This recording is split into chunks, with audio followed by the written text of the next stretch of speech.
à toutes et à tous. Donc effectivement, on va être là aujourd'hui pour vous faire un témoignage. Alors nous, on a plus pour habitude de parler en tant que coach et thérapeute, de faire des webinaires sur différents sujets. Là, ça va être plus, on va vous faire un témoignage vraiment personnel de ce qu'on a vécu. Nous, on a traversé beaucoup de difficultés avec Mirana, beaucoup d'épreuves. Alors, je me suis dit, en fait, avant de témoigner, peut-être que vous aurez des parcours différents des nôtres, dans le sens où nous, on a quand même eu des relations amoureuses. C'est pas, nous, notre parcours, c'est pas un célibat qui dure pendant des années, puis on désespère de ce célibat qui dure. Mais en fait, je me suis dit, peu importe le parcours par lequel on passe, d'être confronté au fait de ne plus y croire par rapport à notre cheminement personnel, par rapport à ce qu'on a essayé, par rapport à nos difficultés, en fait, je me dis qu'on se rejoindra parfaitement. Donc peut-être que ça sera différent dans notre parcours.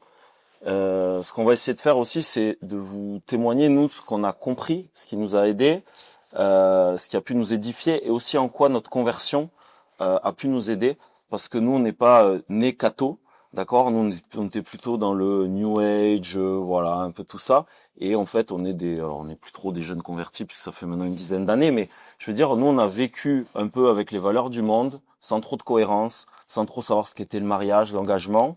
Et en fait, de par notre conversion, ça a permis de réordonner aussi notre vie. Mais on vous en reparlera un peu plus tard.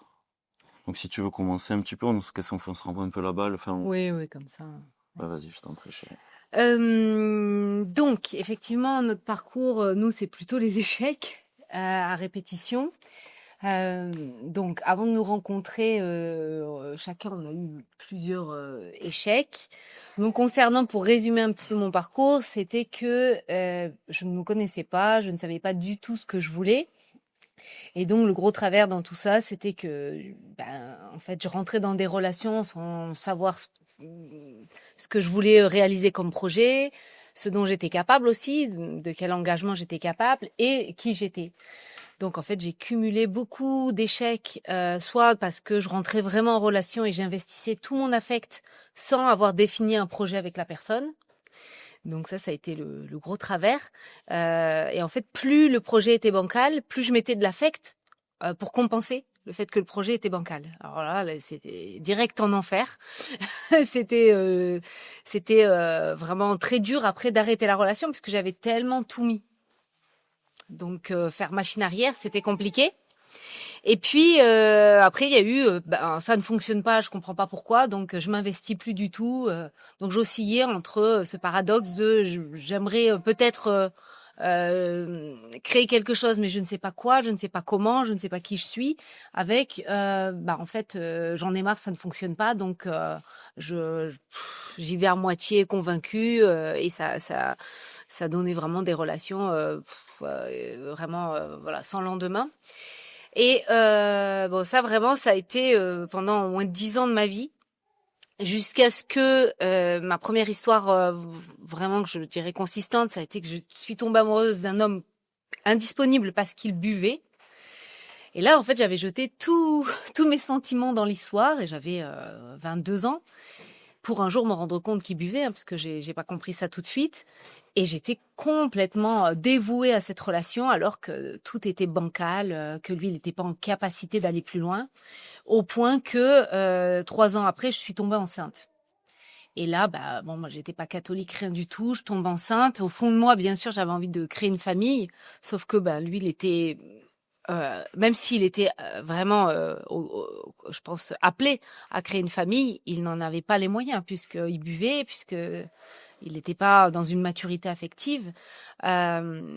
Donc, il a fui. Et là, descente aux enfers, puisque je me suis pas du tout sentie, moi non plus, assez mature pour garder l'enfant. Enfin bref, je me suis retrouvée à avorter. Terrible. Ça a été, je crois, le coup d'arrêt, la blessure un peu fatale qui a fait que je pense que j'ai appelé au ciel parce que j'ai fait un acte qui était complètement à l'inverse de ce que je voulais porter au fond de moi. Et je pense que c'est ça qui m'a amené à reconnaître le Christ. C'est l'Église qui a pu m'aider à mettre des mots sur cette douleur, qui a été longue, mais qui m'a amené à un chemin de conversion.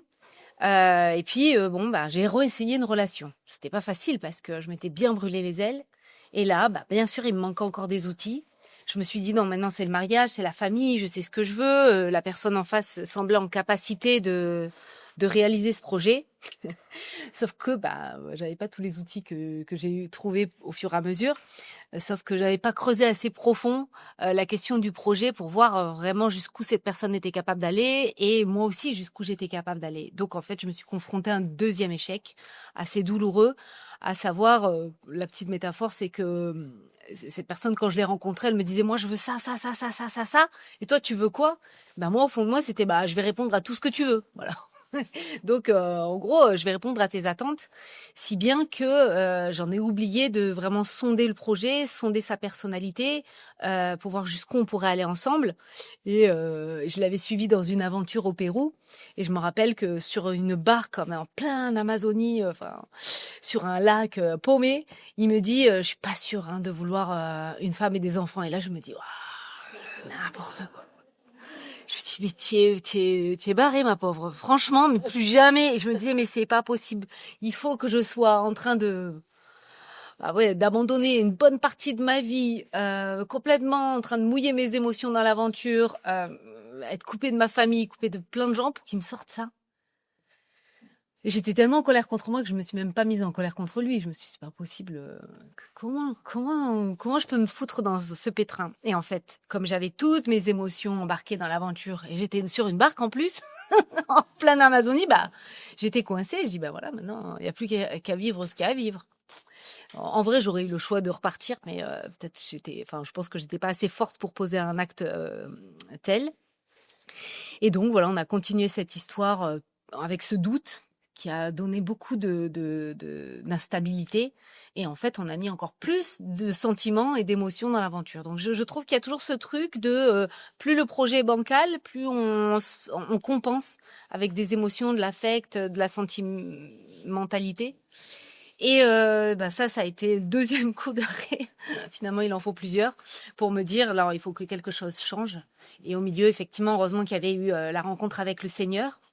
Et donc, je trouve que mon parcours, ça a été un beau mélange entre les moyens que Dieu m'a donnés et la rencontre avec le Seigneur qui m'a donné une colonne vertébrale pour me connaître, pour me faire face, mais aussi pour finalement clarifier cette question de l'engagement. Jusqu'où? La famille, pourquoi? Le couple, pourquoi? Et nous, c'est vrai qu'on doit beaucoup à l'église cette ossature du mariage. Je pense que c'était pas très clair pour nous avec ce qu'on avait reçu dans le monde. Tu peux le garder.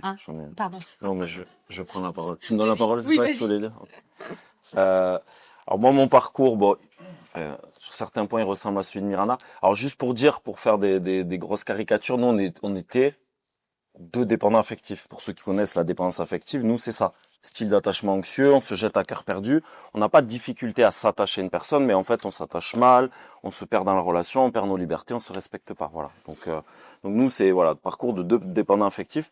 Donc moi, j'ai vécu pas mal de relations amoureuses. Moi, dès l'âge de 17 ans, je me suis mis en couple et alors j'ai toujours passé des périodes de célibat qui ont duré des fois 1 an, un peu plus d'1 an, mais je suis jamais resté plus de 2 ans célibataire, par exemple. Et donc depuis l'âge de 17 ans jusqu'à aujourd'hui, j'ai cumulé plusieurs relations. Moi, mes relations, c'était toujours relation de couple, ça rimait avec souffrir, parce que ça réactivait beaucoup mes blessures, parce que j'attendais tellement de l'autre, de la relation, que l'autre compense mes manques, mes carences affectives, que l'autre me reconnaisse, que j'étais un éternel insatisfait, que j'étais très contrôlant parce que j'avais des peurs abandonniques. Donc voilà.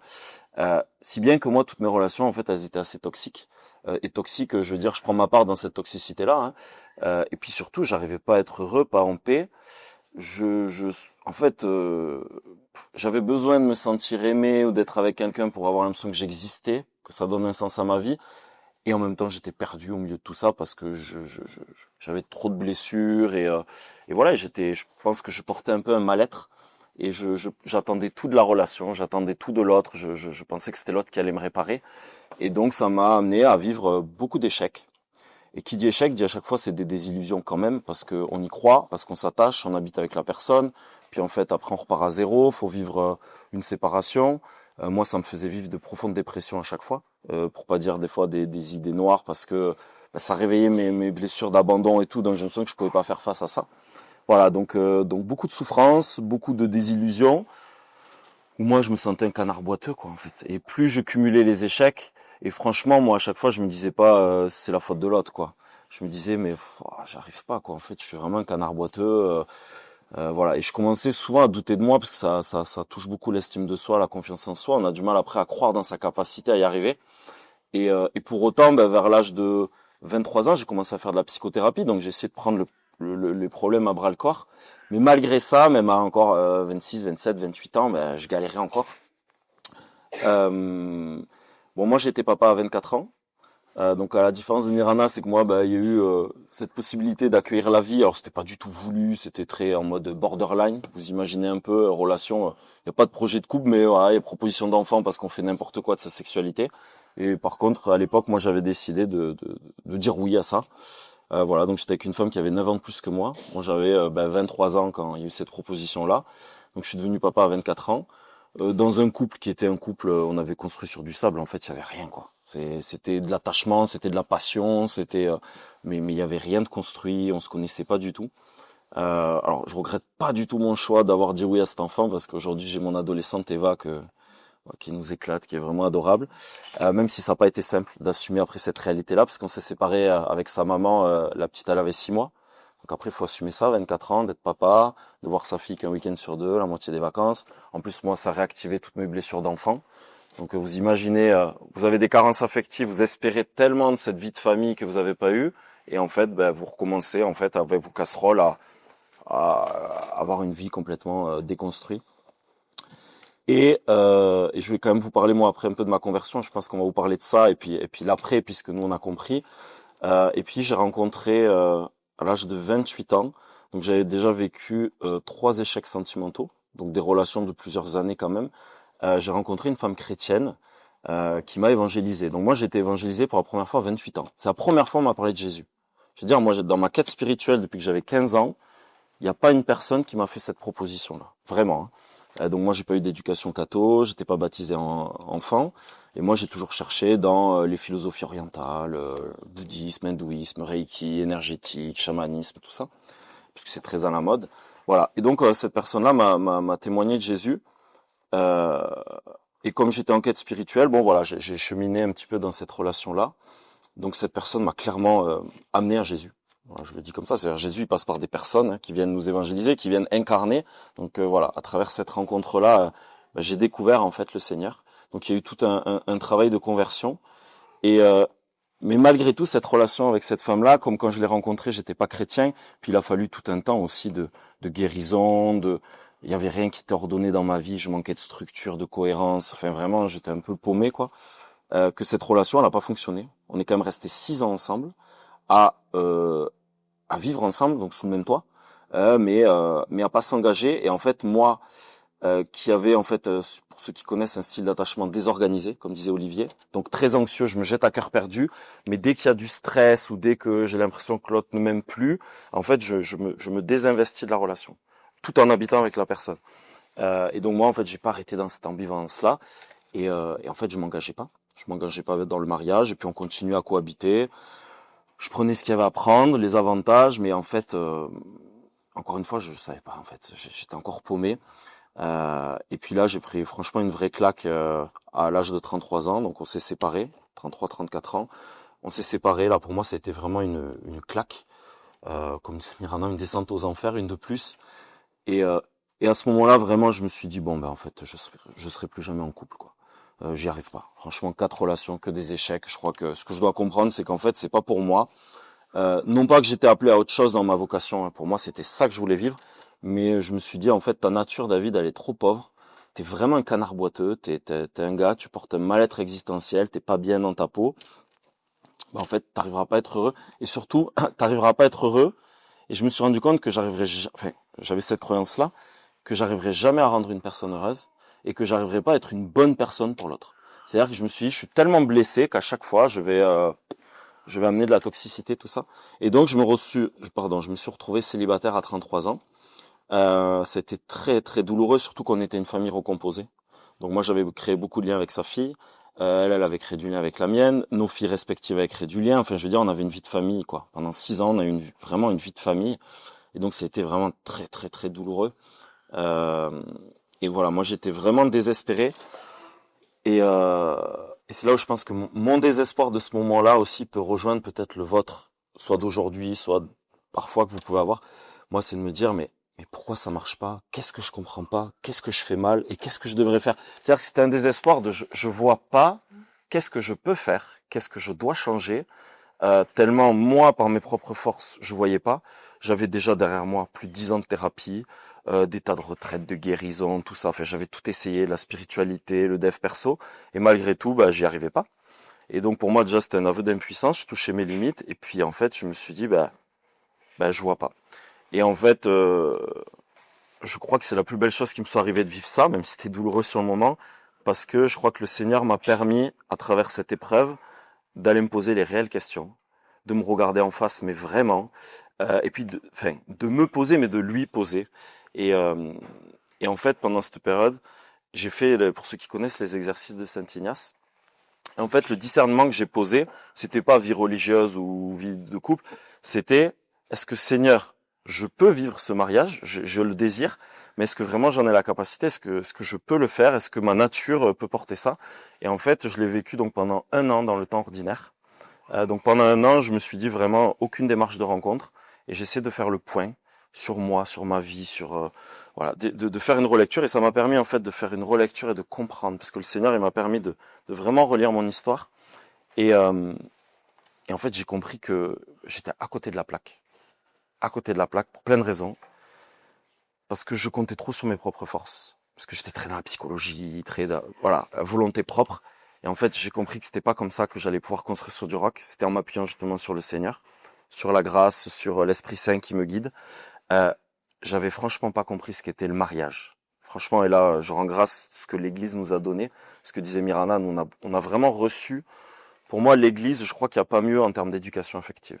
Quand c'est bien compris, même les notions de chasteté, de continence, mais quand c'est bien compris, pas quand c'est quelque chose de janséniste, moralisateur, non. Mais nous, pour avoir vécu selon les valeurs du monde, avec aucun repère, et d'avoir découvert ce que l'Église nous a donné, ce trésor, de comprendre en fait comment doit se vivre la relation amoureuse, et en fait surtout de comprendre que c'est pas une fin en soi le couple. Et moi, je faisais un absolu du couple. Et ça, pour moi, les exercices m'ont permis vraiment ça. En fait, c'est pas une fin en soi le couple. Et du coup, ça dédramatise sur le choix du partenaire aussi, parce qu'on a l'impression que faut que ce soit la bonne personne. Non, en fait, c'est un moyen que je choisis pour cheminer, pour grandir, pour atteindre la sainteté, et que j'ai besoin de l'autre et de l'altérité pour construire ça. Donc il faut juste une personne qui a la même vision que moi, les mêmes valeurs que moi, mais en fait, cette personne, il peut y en avoir sur Terre, il peut y en avoir 100. C'est-à-dire, il n'y a pas qu'une personne. Voilà. Et moi, ça m'a permis vraiment à ce moment-là, de me préparer à la rencontre, de réordonner ma vie, d'accepter aussi mes blessures, mais de plus chercher à guérir de ces blessures, mais de me dire en fait en quoi ça peut être un trésor pour le Seigneur, en quoi ça peut apporter de la fécondité, et arrêter d'être toujours dans cette espèce de volonté de se guérir, de se regarder le nombril, de faire de la thérapie, de toujours chercher, de me dire en fait accepte-toi avec tes pauvretés. Et en fait, ce qui compte, c'est que tu puisses t'engager dans la démarche. Voilà, tu puisses vraiment. On a parlé ce matin de consentement. Moi, je crois beaucoup à ça. Notion de consentir, de s'engager dans sa démarche, malgré les peurs, les doutes, malgré ses pauvretés, malgré son histoire, malgré ses carences. Voilà. Et donc voilà, moi, c'est quelque chose qui m'a vraiment beaucoup aidé, c'est de faire tomber tous ces filtres qu'on a sur soi, qu'ils soient bons ou mauvais. Dans les illusions, on parlait des illusions. Il peut y avoir des illusions, on se dénigre, on se dévalorise, ou alors on se surestime. Mais dans les deux cas, ça a le même effet. C'est deux écueils différents en fait. Et moi, c'était de me regarder en face, de me laisser regarder par Dieu, qui me regardait avec un regard d'amour, mais d'arrêter de me rêver. Et vraiment de partir de ce qu'on appelle l'humilité, quoi. C'est voilà où j'en suis, voilà qui je suis, je reconnais mes talents, mon histoire. Voilà. Et aujourd'hui, je sais ce que je veux. Et moi, vraiment, je dirais que sans ce travail-là, honnêtement, j'avais beau avoir fait des années de thérapie, j'avais beaucoup cherché, fait plein de formations en développement personnel et tout ça. Pour moi, c'est vraiment ça qui m'a aidé. C'est ce travail de conversion du cœur, de comprendre ce que le Seigneur attendait et de comprendre aussi ce que c'est que le mariage, le projet du mariage. selon notre expérience, on accompagne beaucoup de célibataires qui ont ce désir-là. Très souvent, en fait, c'est pas très clair. C'est fantasmé, c'est idéalisé, c'est abstrait, c'est voilà. Et je pense qu'il y a vraiment quelque chose qu'il faut venir habiter déjà son histoire, son humanité, pour avoir la capacité après de vraiment co-construire avec une personne, mais à partir du réel en fait, pas à partir des idées abstraites qu'on se fait. Voilà. Et c'est vrai qu'en parallèle, ben, il y a eu un moment donné pareil pour moi, hein, j'avais reçu beaucoup d'outils psychologiques, j'étais, aussi dans un mélange, ésotérique, une espèce de cocktail, new age, assez, enfin comment dire? Mêlé de chamanisme. Oui, c'était beaucoup de chamanisme, mais chamanisme poussé, hein, ayahuasca et compagnie au Pérou, c'était ça. Heu Bon, mais en même temps, c'est ça qui m'a amené aussi à Jésus. C'est un peu flou parce que je me suis retrouvée en fait au Pérou à être enfermée dans une maloca pendant un mois à jeûner et à lire la Bible, chose que je n'aurais jamais fait à Paris. Et j'ai renouvelé ça, l'aventure, au moins 6 fois, au Pérou, en Espagne. Et c'est vrai que j'ai compris l'appel. Ça a été un début. Et puis ça m'a amené à l'église. Et puis bizarrement, ce sont quand même ces chamans qui m'ont dit c'est que Jésus. C'est pas Jésus et autre chose. Voilà. Et personne ne m'avait dit c'est que Jésus. Moi, je n'ai rien de contre Jésus, mais je me faisais mon petit mélange. Puis bon, il y a un moment donné, j'ai arrêté le chamanisme. J'ai quand même compris que c'était mieux pour moi.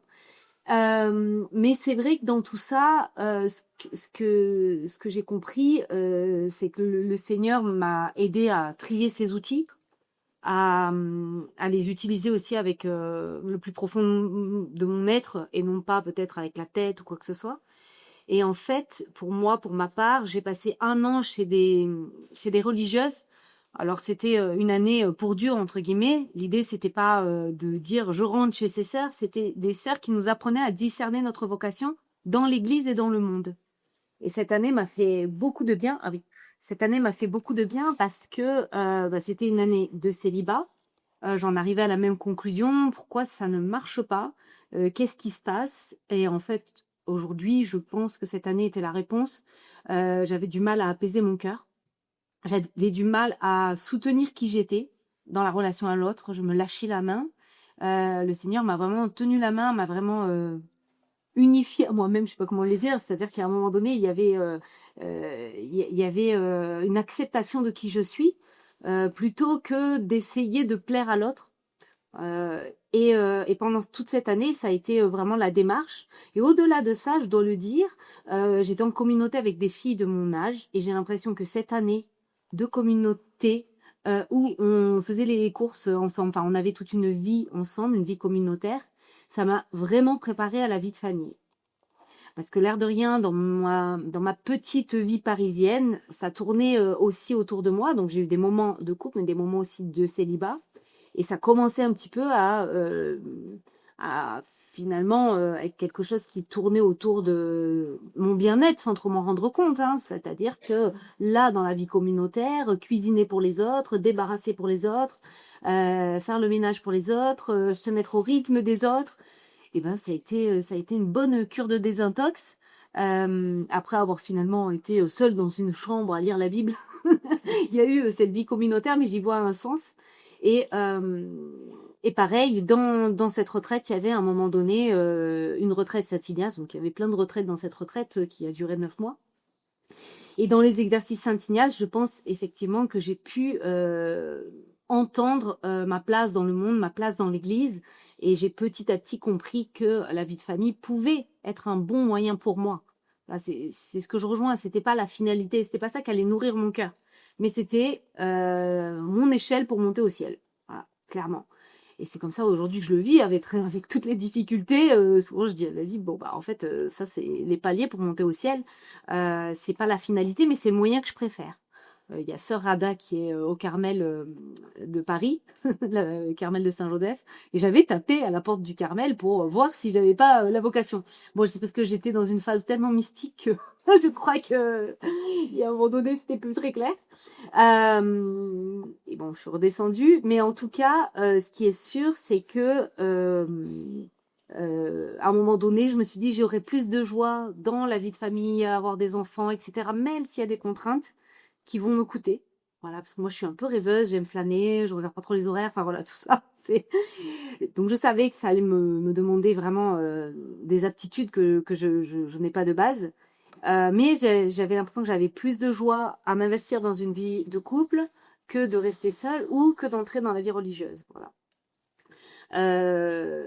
Mais mon travers à moi, enfin ce que je devais apprendre à faire, c'était m'accepter un peu plus. En moi, je sais pas si je m'aime, mais j'aime le fait de s'accepter. C'est-à-dire que je trouve que l'amour, on le reçoit toujours d'un autre. Donc je trouve que c'est plutôt m'apprécier, m'accepter tel que je suis, m'ouvrir à ce que je suis, rester ouverte à ce que je suis, m'accueillir, aussi reconnaître voilà ce qui est bien et ce qui est mal, hein, mais en tout cas, il y avait vraiment ça à travailler avec le Seigneur, mais aussi avec des outils psychologiques, qui est de me tenir la main dans la relation, de pas me lâcher, de ne pas m'oublier, de pas chercher à plaire à l'autre, de même si l'autre critique ou si l'autre me dit qu'il préférerait que je sois bleue alors que je suis rose, enfin j'en sais rien, rester celle que je suis. Et voilà. Et puis aussi comprendre cette question du projet et être en capacité de discerner si la personne en face est prête à ce projet. Parce que j'avais eu des hommes qui disaient que oui, et puis plus ça avançait vers le mariage ou quand je suis tombée enceinte, plus en fait il y avait plus personne en face. Donc ça a été très dur, mais c'est aussi tout ça qui a permis de me consolider et de me dire je peux y retourner parce qu'aujourd'hui voilà, je pense être en mesure d'un peu plus sonder cette question du projet, de la capacité de l'autre à aller au bout de son projet, et aussi de peut-être pas mettre la charrue avant les bœufs, de d'abord voilà, parler de ce qui va être la création du couple. Donc voilà, qu'est-ce que tu veux vraiment, jusqu'où tu es capable d'aller avant d'investir la relation avec des tas de sentiments et voilà, de se retrouver à devoir tout emballer parce qu'en fait, le plus dur n'est pas là. Enfin, le plus dur, le squelette, l'ossature, les fondations de la relation ne sont pas là. Donc tout ce temps m'a permis vraiment de poser ça à plat. Et ça a été un mélange entre outils psychologiques, vie de prière, rencontre avec le Seigneur qui m'a énormément nourri et qui a, on va dire, en partie un petit peu enlevé cette soif d'amour qui se compensait par la relation. Après, c'était plus, je vis ça et j'aimerais le partager avec quelqu'un, parce que l'amour n'est vrai que quand il est partagé, enfin, n'est réel que quand il est partagé. Voilà, donc c'est vrai que on s'est reconnu dans ce parcours-là qui était un mélange de moyens et de rencontres avec le Seigneur très fort, très intense. Oui. Et c'est peut-être ça qui a fait qu'on s'est reconnu et qu'on s'est compris. Et qu'on s'est rencontrés surtout, du coup. Ah ouais. Je pense qu'on essaiera de vous parler vite fait de la rencontre pour aussi vous montrer qu'il faut pas idéaliser des fois les rencontres. Parce que là, vous nous voyez qu'un bébé, on s'imagine que c'est très beau et tout. Si on vous racontait l'envers du décor, déjà, vous verriez que ça vous ferait réfléchir à deux fois si vous aimeriez avoir ce qu'on, voilà. On s'imagine toujours ce qu'on disait hier avec Olivier. Voilà, le célibataire, il est tranquille, il boit son verre en terrasse et nous, on a nos enfants. Moi, ce que je voulais dire, je voudrais revenir quand même sur cette traversée un peu du désert qu'on a vécue avec Mirana. Parce qu'en fait, c'est la question quand on est dans les épreuves ou dans le désespoir, qu'est-ce qu'on en fait de ça? Parce que soit on est dans une passivité, soit on est dans on se morfond et puis ça va pas et tout ça, soit on cherche à ce que même si c'est douloureux, difficile, c'est une épreuve pour nous, quel bien on peut en tirer ou comment le Seigneur peut en tirer du bien. Et alors moi je sais que j'ai la nuque très raide, donc avec moi je souffre beaucoup pour comprendre ce que Dieu veut me dire, parce que je résiste beaucoup, voilà, je me bats avec lui. Mais en fait, pour moi, c'est aussi ça. C'est vraiment. Je pense que ce qui est important déjà, c'est de pas se mentir à soi-même, mais on se ment tous à nous-mêmes quelque part, d'une certaine manière. Et justement, Dieu veut nous, de façon bienveillante, nous montrer en fait ce qui bloque, ce qui coince. Et je pense que dans ces moments-là, d'essayer de faire la vérité sur soi, sur sa vie. Parce qu'en fait, je crois que si, alors moi, je parle beaucoup dans mes accompagnements d'une honnêteté radicale, d'être honnête envers soi, en fait. C'est trop facile d'accuser l'extérieur, Dieu, le monde, sa famille, son enfance, mais à un moment donné, de toute façon, ça va pas nous aider à avancer, ça. Donc à un moment donné, c'est de se dire, voilà, qu'est-ce qui est sous mon contrôle dans ma vie, là où j'en suis aujourd'hui, qu'est-ce que j'ai à apprendre de mes expériences, et surtout, qu'est-ce que je peux faire ou changer pour essayer d'évoluer. Voilà. Et je pense que des fois on se pose pas les bonnes questions, ou on refuse de se les poser, ou on pose les questions mais on refuse d'accueillir les réponses. Et moi, c'est vraiment quelque chose qui m'a énormément aidé, de pouvoir que le Seigneur me permette de faire vraiment une relecture, parce que pour ceux qui ont fait l'exercice de Saint Ignace, moi je l'ai fait pendant 1 an, c'est une longue relecture de sa vie quand même. Hein. On regarde toute son histoire, son passé, son enfance, tout ça, et en quoi il y a une fécondité, en quoi il y a un fil rouge, en quoi je me réunifie avec mon histoire. Et moi, vraiment, dans ce que le Seigneur m'a montré aussi, ce que j'ai compris, c'est que, alors on le dit souvent comme ça, hein, c'est on peut pas être bien avec l'autre si on n'est pas bien avec soi.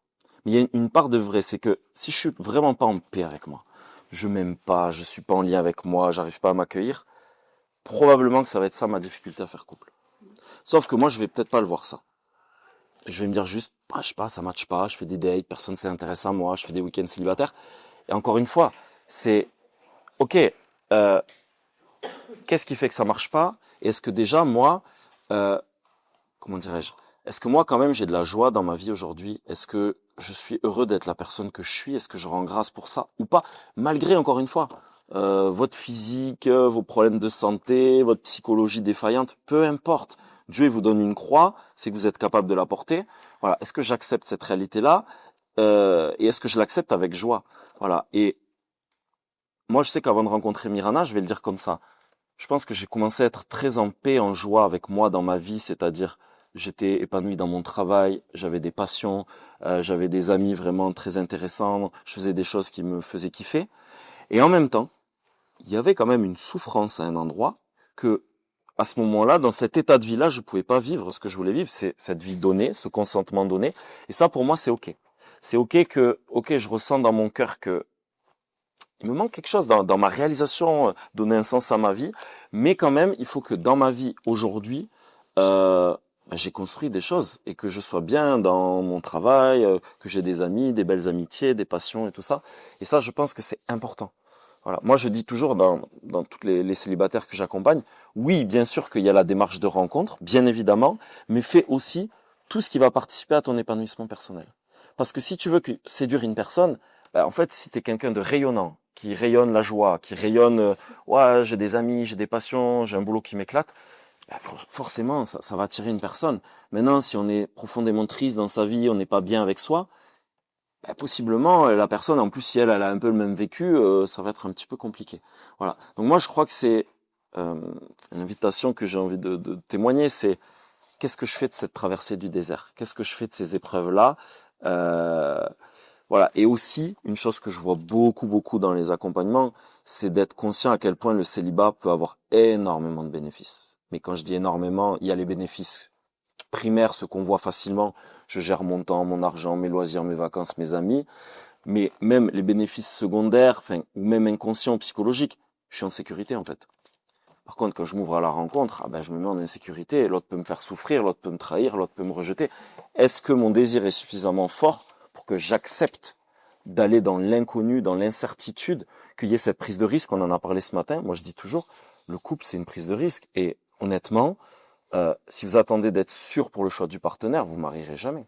Si vous attendez des certitudes absolues, moi, j'en ai jamais eu avec Mirana. J'ai pas eu les planètes qui sont alignées, qui m'ont dit, voilà, qu'est-ce qui fait que c'est devenu la bonne personne? C'est qu'à un moment donné, je l'ai choisi. Donc, à un moment donné, je me suis dit, ok, tu flippes, t'as des peurs, t'as l'impression que ça se trouve, tu sais pas, ça va être une bonne mère, une bonne épouse et tout, ok, une bonne belle-mère pour ta fille, mais tu l'as choisi, parce que quand même, il y a un projet commun, il y a des valeurs communes et tout ça, mais en fait, c'est un pari qu'on fait, hein. Honnêtement, il y a un saut dans le vide, hein. Voilà, et si vous attendez d'avoir des certitudes, et plus on a peur face à l'inconnu, plus on voudrait avoir des certitudes, plus on veut des certitudes, plus on est dans l'anxiété, le contrôle, et en fait, là, vous allez pas dans la bonne direction. Donc oui, clarifier des choses sur le couple, sur l'autre, sur sa capacité à s'engager, à prendre sa responsabilité, oui. Mais à un moment donné, quand on a clarifié ça, selon moi, hein, à notre âge, quand on a 30 ans passés, ou 35 ans, ou 40 ans, il n'y a pas besoin de discerner pendant 3 ans. Hein. Je veux dire, moi, au bout de 3-4 mois, je vais demander en fiançailles, d'accord? Je dis pas qu'il faut demander en fiançailles au bout de 3 mois, d'accord? Mais, ce que je veux dire par là, je savais précisément ce que je voulais. Elle savait ce qu'elle voulait. Elle était claire. J'étais clair. À un moment donné, et attention, les fiançailles, ça veut pas dire on va se marier. Ça veut dire, possiblement, ça a l'air de fonctionner. On se pré-engage et on chemine ensemble pour voir si c'est bon. Voilà. Et nous, on s'est mariés, alors, je sais pas combien de temps après notre rencontre, 1 an et demi après. Et encore au milieu, il y a eu le Covid, il y a eu tout ça. Mais voilà, selon moi, là, moi, j'ai accompagné une personne. Elle a commencé un accompagnement en août dernier. Elle se marie en août. 1 an. Voilà. Elle s'est fiancée au bout de 4 mois. Et elle a 38 ans aussi. Elle veut des enfants. Donc, à un moment donné, voilà. Par contre, ça la challenge, hein, je vous le dis. Hein. Là, elle a fixé la date de mariage. Mais pour moi, ils ont bien discerné. Ils ont été accompagnés. Ils continuent d'être accompagnés. Mais elle a compris que c'est un saut dans le vide. Donc voilà. Oui, puis c'est vrai que on dit les échecs, enfin, croire au mariage malgré les échecs, mais on en a eu aussi des échecs ensemble. C'est-à-dire qu'à partir du moment où on s'est rencontrés, donc les fiançailles, ça a été posé, voilà, très clairement, puisque le projet était clair. Mais après, on a eu énormément d'obstacles, on s'est fait vraiment mal, parce qu'on se refaisait vivre nos blessures. En fait, je pense que c'est un peu normal quand il y a eu beaucoup d'échecs. Quelque part, on projette son histoire pour voir si avec l'autre on arrive à la résoudre, quoi. Donc, pour être sûr qu'on peut y aller. Donc lui, rejouer ses trucs, je rejouais mes trucs, mais vraiment en faire des insomnies, bref. Donc c'est vrai que par moments on rigole, on se dit mais est-ce que les célibataires, ils sont prêts à traverser tout ça pour le mariage, parce que franchement on a tenu bon, je sais pas comment on a fait, je pense que Jésus nous a tenus comme ça très fermes, parce qu'il y a eu vraiment des descentes aux enfers assez profonds sur des sujets voilà où ça touchait toutes nos fragilités. Et après le mariage, ben ça arrive encore, sauf que tout est enclenché, donc le pari est encore plus grand. Donc c'est pour ça, on dit il faut que le désir soit assez fort, le pourquoi aussi. Et je sais que pour moi, tout a changé quand je suis partie du principe que le couple c'était entre guillemets pour mon salut. Parce que c'était une façon de cheminer, d'ouvrir plus mon cœur et de mieux comprendre ce que les saints avaient écrit. Et quand je suis partie sur ça, tout s'est passé différemment. C'est-à-dire que je regardais plus David en disant est-ce qu'il est assez parfait, est-ce qu'il est ci, est-ce qu'il va m'offrir ça, ou je ne sais quoi. C'était vraiment, en fait, dans ça, je vais devoir cheminer comme la petite Thérèse. Voilà, pour moi, c'était juste mon Carmel en fait. C'était plus du tout à cet endroit-là que je vais tout recevoir, tout avoir, tout machin, maintenant, et je dois obtenir une lutte pour obtenir plus de choses. C'était bon, bah voilà, j'ai bien lu la petite Thérèse, j'ai bien lu son cheminement. Apparemment, c'est comme ça qu'on ouvre son cœur voilà, entre guillemets, dans le sens au travers de l'adversité et dans le don de soi. Et donc, oui, je me suis mis sur Théotokos et c'était vraiment bon, bah je le fais pour m'approcher de Dieu, pour me donner plus à Dieu en fait. Et pour moi, ça a changé beaucoup de choses. Et de temps en temps, aux célibataires, je leur demande pourquoi tu fais ça pas pour aimer, pour me sentir aimé. Je suis d'accord, mais je trouve qu'il me manque quelque chose. C'est ce que disait le prêtre. Oui, il y a un moment donné, c'est j'aime être aimé, j'aime aimer. Il va falloir que aimer, quoi. Donc, j'ai l'impression que ça change beaucoup de choses, le pourquoi on fait les choses. Et c'est vrai que c'est grâce au christianisme. J'aurais jamais pu toucher du doigt cette réalité-là. Et je pense que beaucoup d'échecs que j'ai vécus étaient liés à ça.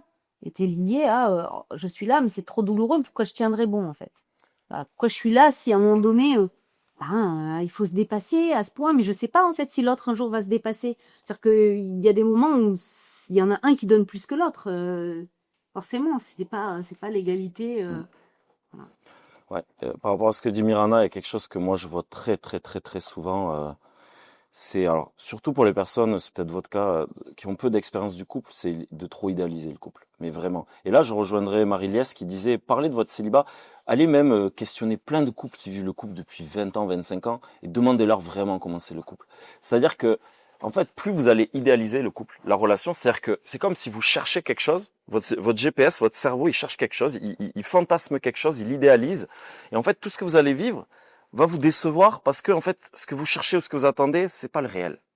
Et ça, je le vois vraiment. Et plus on est dans l'idéalisation et le fantasme, plus on est dans la désidéalisation quand ça se vit. Par contre, alors nous c'était ça pour le coup c'était un avantage qu'on avait. Alors on avait, comme disait Mirana, nos blessures, nos peurs, parce que forcément quand on a eu plein d'échecs, je veux dire notre humanité, voilà, on porte nos stigmates.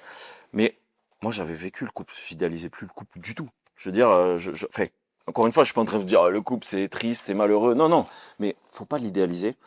Et du coup, quand on l'idéalise pas, en fait, ce qui compte vraiment, ça, je l'ai dit encore tout à l'heure, là, je mangeais avec 2 personnes, c'est la capacité de faire avec le réel.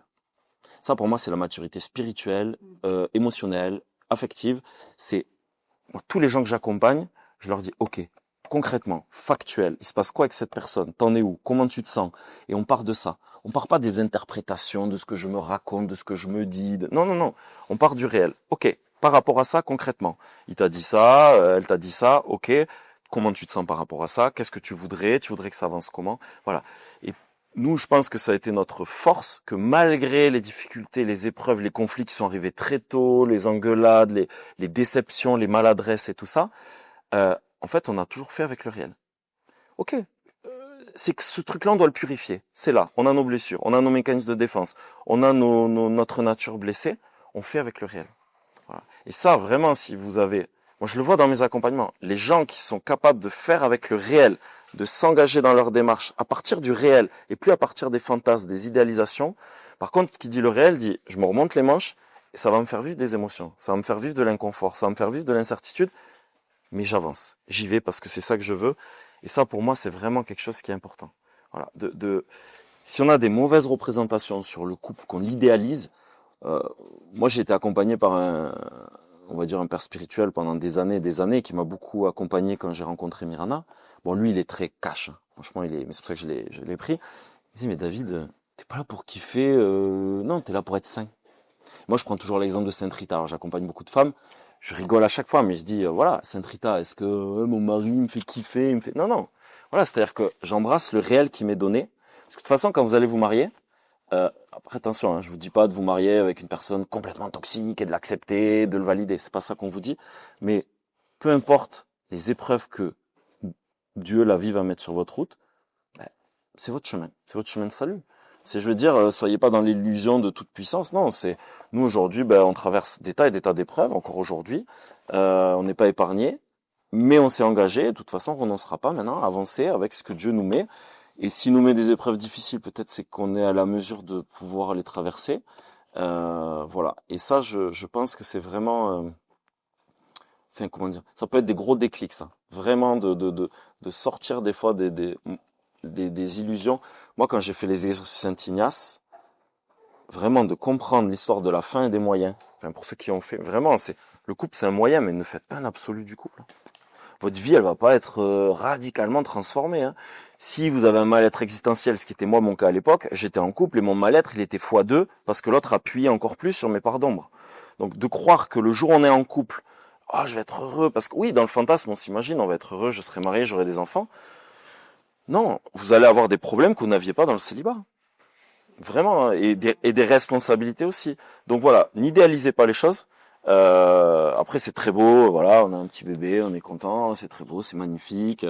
Mais voilà, non, je veux pas avoir un côté pessimiste, mais on le voit tellement nous dans nos accompagnements, des gens qui pensent que le couple c'est un truc que je sais même pas ce que c'est en fait. Je vois pas, que je comprends que les personnes n'arrivent pas en fait à concrétiser et qui sont toujours déçus du partenaire, de ce qu'ils vivent, voilà. Donc moins on en attend. Après, comment dire, c'est une chose de pas trop projeter ce qu'on attend, et c'est aussi autre chose d'être clair sur ce qu'on veut, hein. Vraiment, nous, il y avait des choses qui étaient mais absolument fondamentales, comme le mariage. On savait comment on voulait vivre notre sexualité, et on s'est engagés tous les deux à la vivre d'une telle manière, et on s'est engagés tous les deux à le faire. C'était pas forcément facile, mais on l'a fait. Après, on avait décidé de pas habiter ensemble avant le mariage. Le Covid est arrivé, on a fait avec le réel. Qu'est-ce qu'on fait? On se met ensemble, pas ensemble? Ben, on a décidé quand même.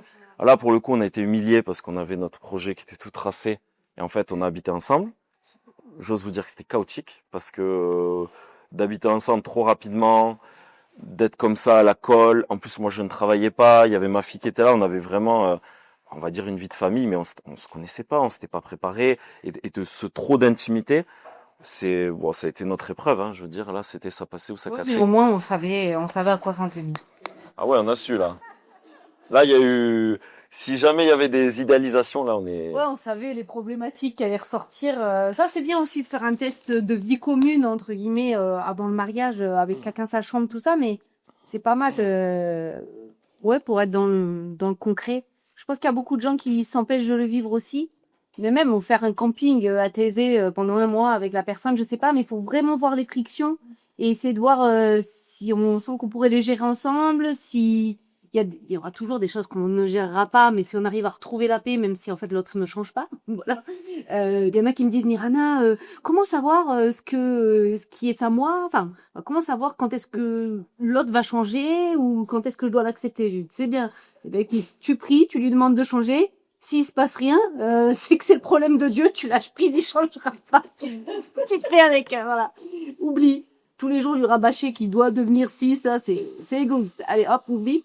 Donc, ouais, c'est vrai. Je dis, bah oui, non, tu demandes une fois à Dieu, tu demandes une fois, tu peux demander 1000 fois à Dieu, tu demandes 2, 3 fois à la personne, mais après, elle fait ce qu'elle peut.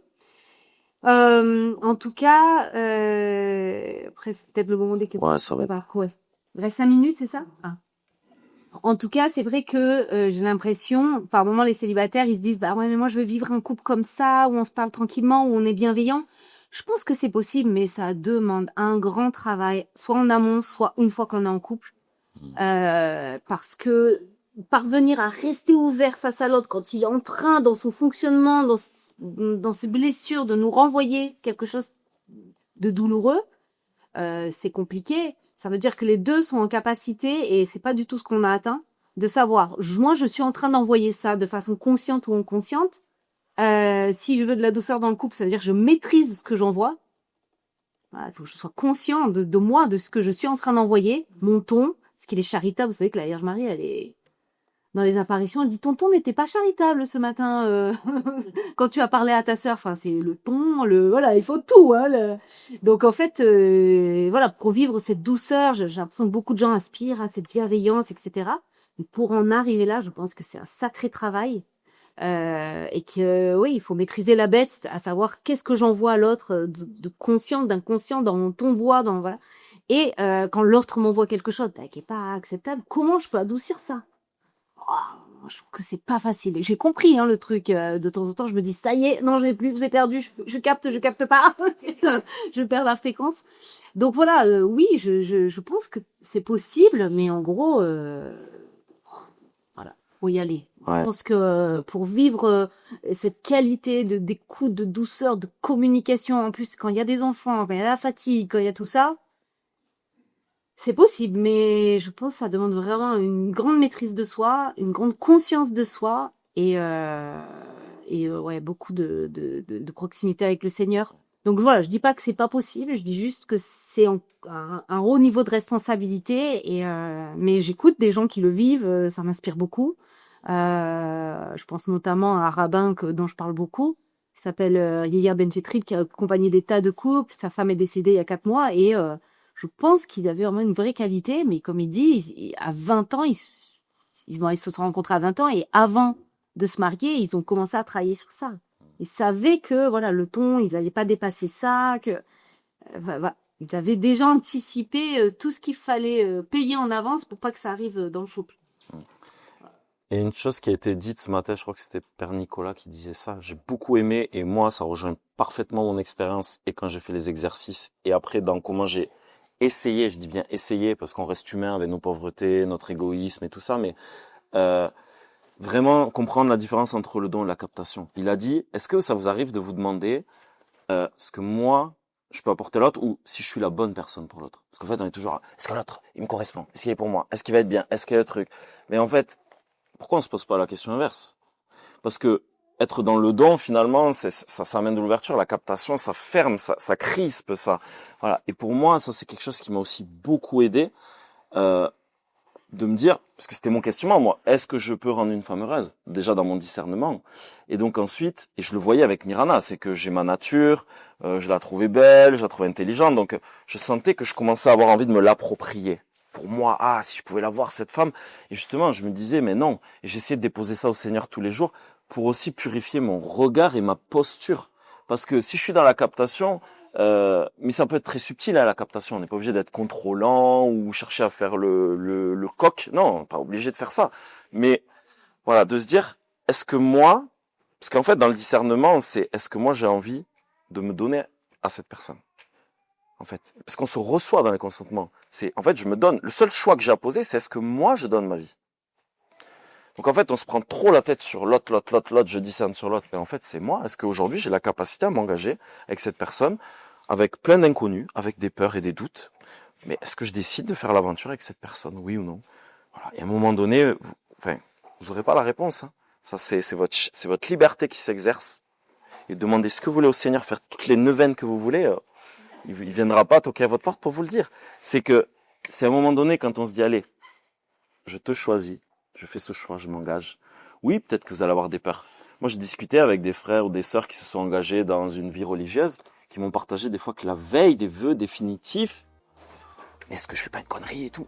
Et oui, c'est normal d'avoir des doutes, c'est normal d'avoir des peurs. Si vous attendez de plus avoir peur pour vous engagerez jamais.